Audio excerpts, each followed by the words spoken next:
Hey, everybody, welcome back to another episode of Against All Enemies. I am your host, and as always, Rick Wilson, joined today by the very smart Julian Zelizer, who is a Princeton professor, a great author. By the way, an author of one of my favorite books about Congress, your book about Gingrich.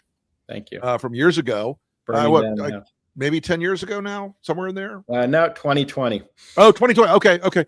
I remember it well. But it really caught the weird combination of Newt both being incredibly brilliant and a pyromaniac at the same time, and a bad guy, who really did not understand what he had created, still doesn't.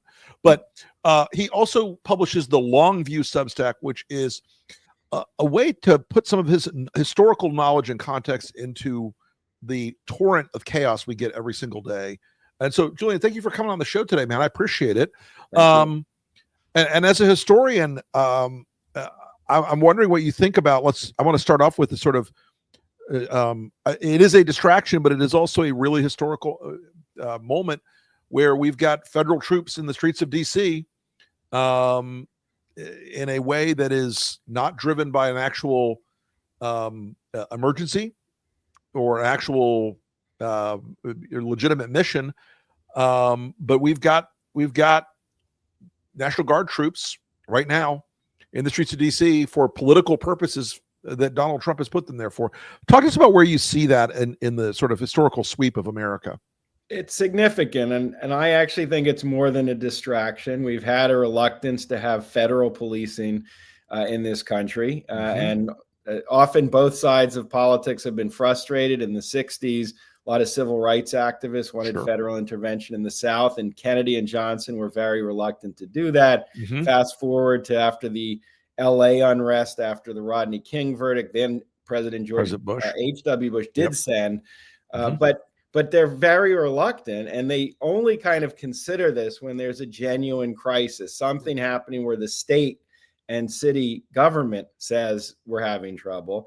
He's using it kind of pretty freely at this point between Los Angeles and now Washington, both with having, National Guards and troops and intervening on policing.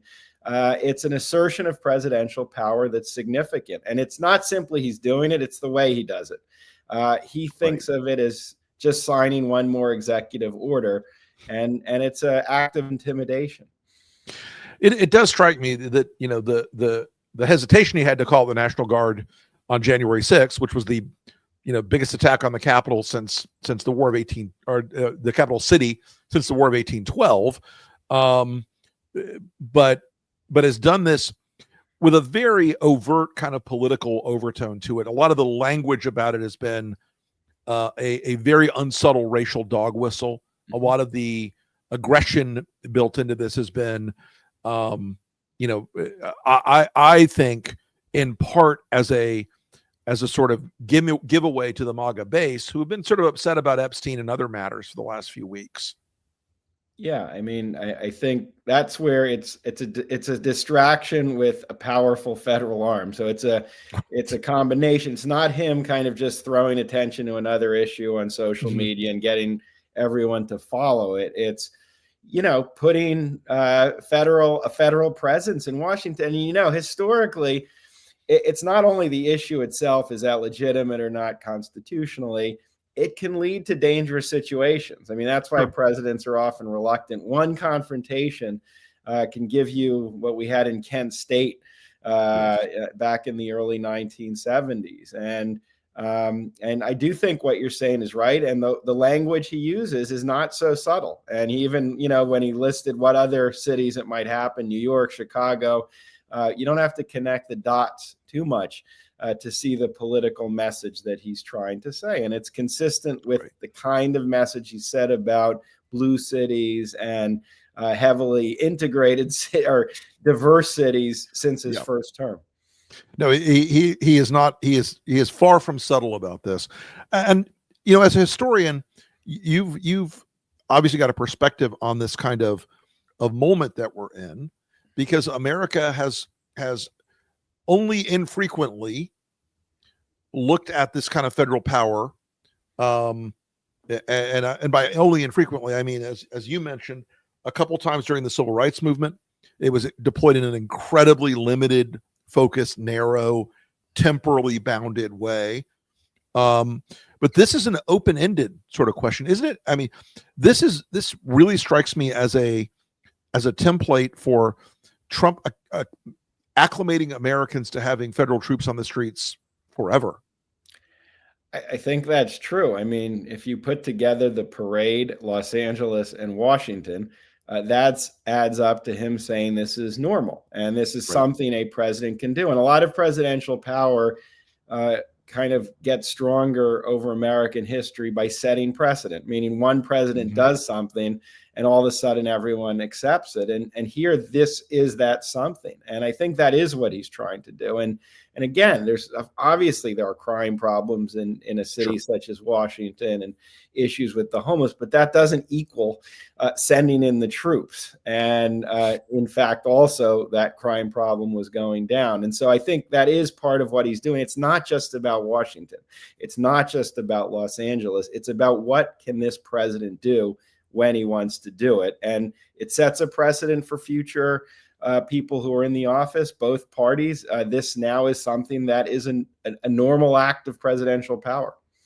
For folks who aren't familiar with D.C., and I lived there for a long time, we were seeing these pictures today of troops around the Capitol, around the mall, around the White House. Folks, if you're looking for crime in Washington, D.C., it is about 40 blocks to the southeast, and the vast majority of the lives of people in the northwest corner of Washington, D.C. are ridiculously affluent. It's a part of the city. I mean, there are troops out on the street on U Street today where you can buy a $25 smoothie when you finish your $100 Pilates class. It is just, to my mind, the part of this seems to me also, and I want to get your thoughts on this, I think he also wants the political press who live in D.C. to see it, to feel it, to feel like, oh, here's Trump exercising his power. I better pay attention.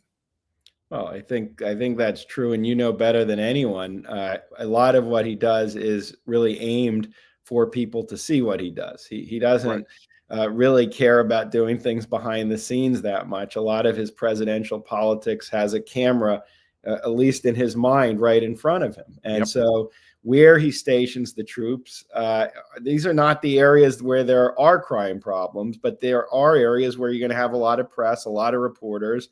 And I think that's exactly right, because again, the point isn't Washington. The point is to have this covered. The point is for the press to take note and then broadcast that to the country. And here's a president who's willing to use federal force when he wants.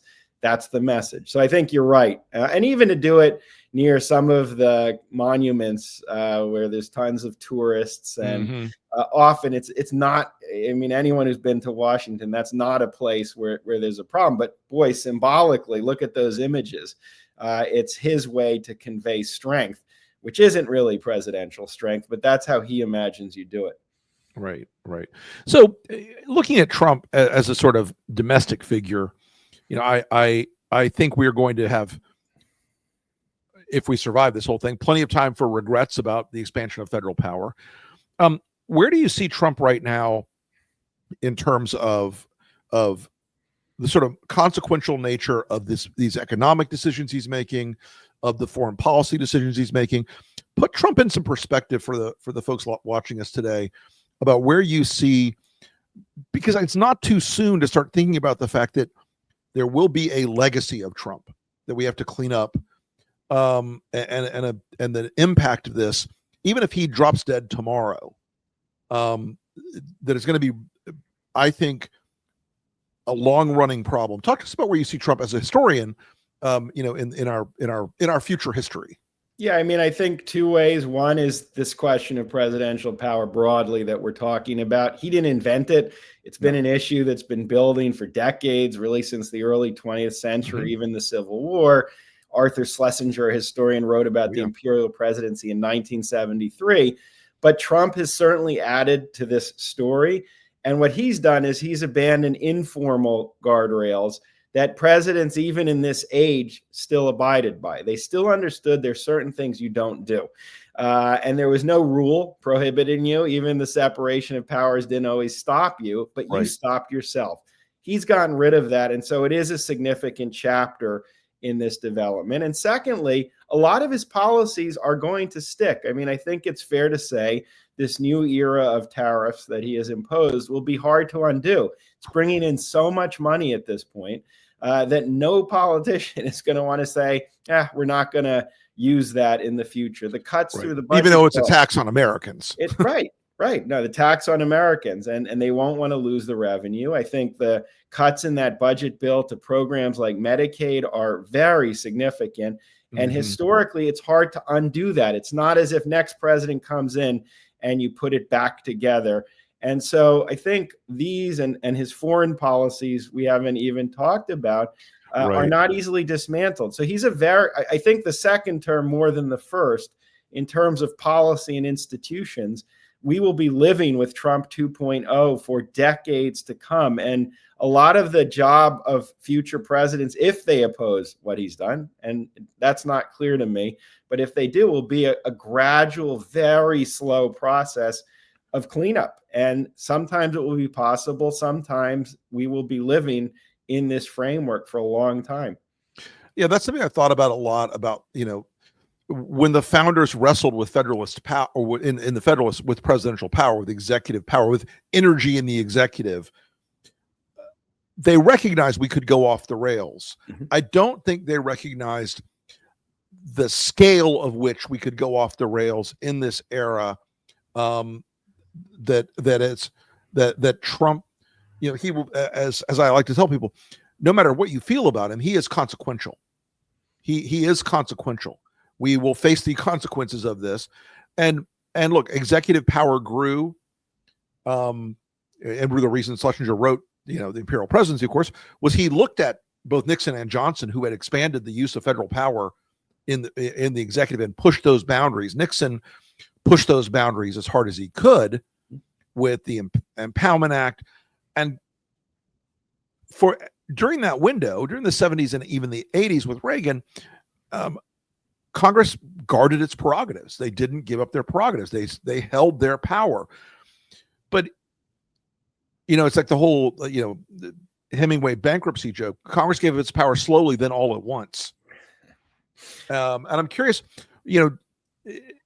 recovering from this, changing this, getting out of this, it will require that not only that the president give up power, but that Congress take it back. Right. I mean, I think you're absolutely right. I think, Speaker Pelosi said, no one gives you power, you have to take it in Washington. And I think that's true. And the 70s is a great example. We had the War Powers Act of 1973, the budget reform of 74, and 78, Congress reforms intelligence. So you have a court created that has to approve surveillance. It was a decade of really working on this, where Congress said, no, passed legislation to take it back. It wasn't as if Presidents Ford and even Carter, frankly, were just giving it away. Carter was more sympathetic. And I think right now we're not in that place, because the Republican majority is intentionally handing it over. They want a very strong president. They want Trump to have these powers. And so it's going to take a Congress, maybe with bipartisan support or just strong Democratic majorities, to legislate power back to Capitol Hill. A very specific thing is impounding money. I mean, in 1974, Congress passed legislation because President Nixon was refusing to spend money that Congress had said spend. And President Trump's doing it the same. He doesn't care. He doesn't believe in the laws that Congress passed on this issue. But they're going to have to legislate themselves out of this, or basically their biggest power, Congress, is the power of the purse, tax and spend. And they are handing him tons of power to just willy-nilly make decisions of what money will be used and what won't, and even how it will be used. And so you're right. We need a decade of that. That will be part of the process, not just future presidents.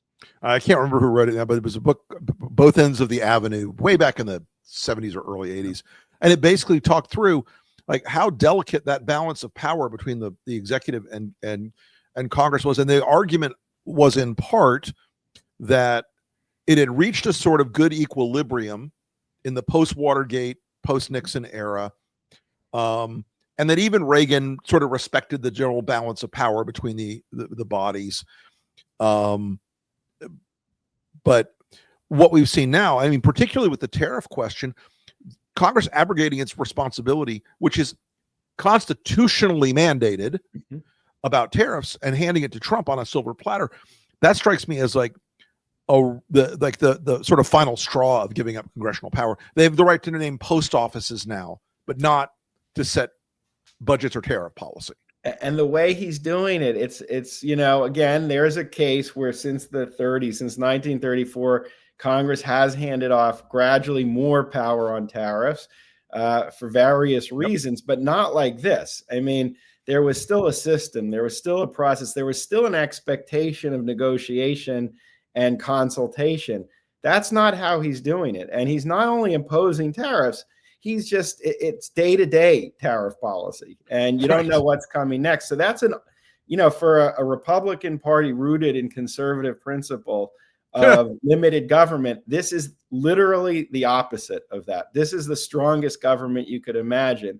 And on the economy, his tariff policy is a direct intervention on a daily basis that's causing businesses to kind of throw up their hands about what's going to come next. So I think you're right. And I think that's a place you're going to need congressional legislation to take this back if they want. Yeah. Yeah. And I as a refugee from the old Republican Party, that at least aspirationally believed in free markets and limited government power, one of the through lines that I grew up with was nobody should repose too much power in the executive. That idea that you have an all-powerful president leads to the abuse of state power. And now, that to my mind is like most fascinating part of the party mutation, is that they want executive power. They want him to have all the cards. They want him to control every aspect of governance in the country. And I mean they, not only by Congress, but also what was the Republican Party? What was the Republican base that thought Barack Obama was a dictator for occasionally pushing an executive order out the door, but now who believe that this model is completely acceptable?